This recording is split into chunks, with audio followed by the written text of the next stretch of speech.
I talk about Kenya in particular. I was just in Kenya, and I'll talk about Rwanda because in February, I got a phone call from the Rwandan ambassador to Britain saying, President of Rwanda, President Kagame, saw a piece on you, your book, and would love to meet you. And I said, oh, thank you so much. That's so lovely. You know, when he's next in London, of course. They said, no, you don't understand. He wants to see you now. And I said, oh, is he here? You know, happy to come and meet him. They said, no, you don't understand. He wants you to fly to Rwanda. And so I didn't take it as an invitation. It was an order. So I had never been to Rwanda, and I don't know, has anybody been to Rwanda in here? Yeah, quite a number of people. Recently, or... Is this quite recent? Most people, many? Yeah? I'd never been, and I was absolutely astounded at how amazing the country is. It is much more developed than I'm ashamed to say, even my own country. Incredible infrastructure, and I had a 2.5 hour meeting on Valentine's Day with President Kagame.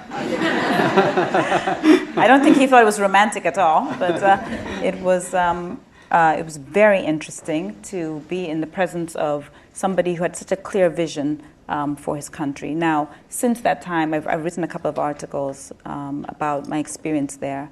Kagame, as many of you, Rwanda, as many of you know, is about 70% dependent on aid. But President Kagame has been very vocal about the fact that aid doesn't work, and longer term, he's very, very keen to get the country off of aid, and that's why he'd invited me there. So I thought it was quite easy to go there and explain why I think aid doesn't work, and he said, no, you don't understand. We already buy that. We want to have a clear agenda on how we're going to get ourselves off of aid. He's much more philosophical than I am. I take a very clear, I try to take an economic approach to the question. He's adopted a very philosophical argument that there is no way you can build a country based on entrepreneurial activity or sort of long-term economic dignity if they're dependent on somebody else from outside to kind of railroad them to do certain things. My experience in Rwanda was very moving. I mean, obviously, in isolation, it's an amazing country. Actually, to this day, I think Kigali is the cleanest city I've been in on earth, which says a lot because I've been fortunate enough to travel quite a bit. But I think the more interesting thing is that Kigali and Rwanda is on a very clear path, and what makes it more amazing is given their recent history.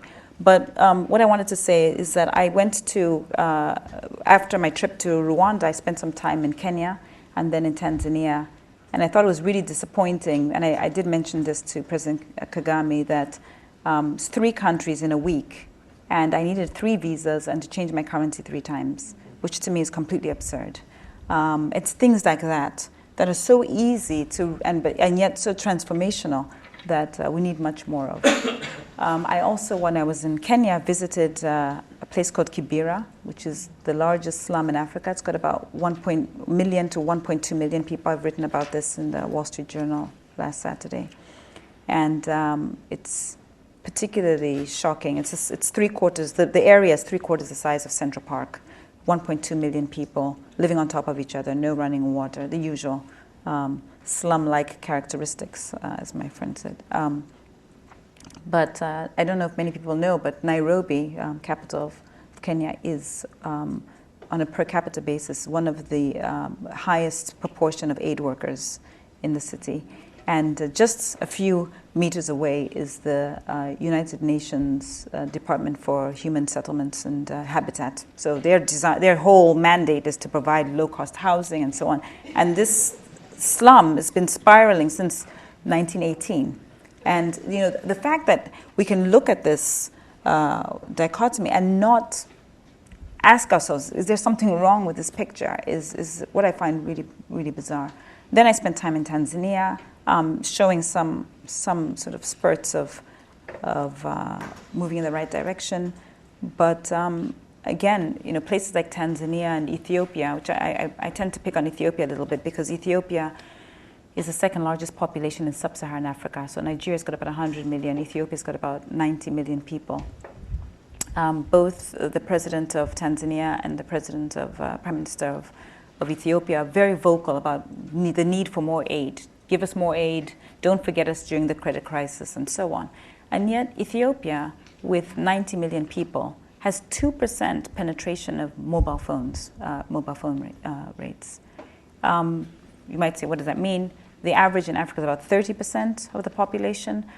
There are at least 30 countries that have over 100% mobile phone penetration. So that means probably many of you in here have more than one mobile phone.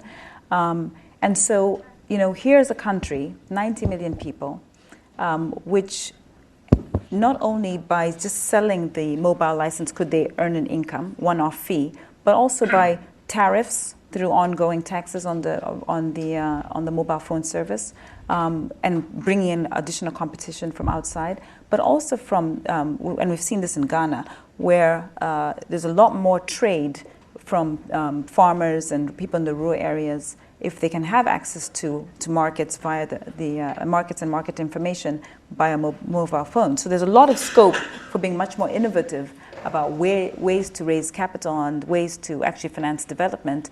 But these countries and many African governments tend to default to the aid option. There are pockets of positivity. As I said, as we were talking earlier, President Kagame is very vocal against aid. President of Senegal has also been on record, and I talk about him in the book, saying that aid is not a long-term solution, hasn't worked thus far. And there are other countries on the African continent that have voted with their feet, like South Africa and Botswana, who have not been as aid dependent as many other African countries. And so it's not a surprise. To me, it's actually not a surprise that these countries are showing meaningful reduction in poverty and have shown strong growth rates, whereas much of the rest of Africa continues to flounder.